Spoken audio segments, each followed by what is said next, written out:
Sna, cisza, lubaw nie poznaje, kraja, de nie dostajala, si mi daniu, na tihoj obali ni sam te zagrilila.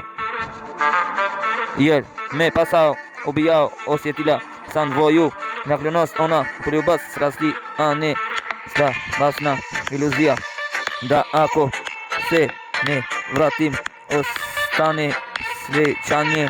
Kad je pala noć na vojnoj postaji na obali zjedlima bakila sam pogled.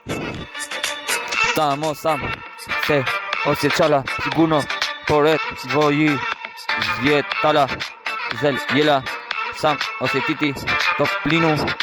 Želaviće u dvom krevetu je noć da mi se san ne bi raspao pijan od života sa dvojim slatkim poljubšem poput meda. Ako mi jednog dana budeš nedostajala, doći ću glavu na dvoje bijele grudi poput zednog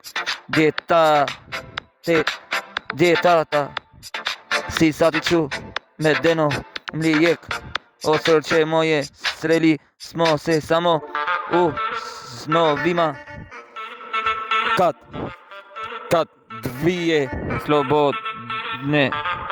slobodne puse, kao dvije slobodne duse bez straha od ovog zvijeta, bojati se stravnosti.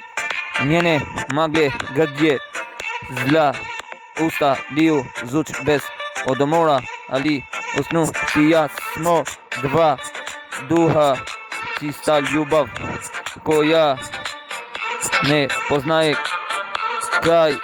Tamo nasa srećanja grade most, zvije grdje srca nikad ne staju.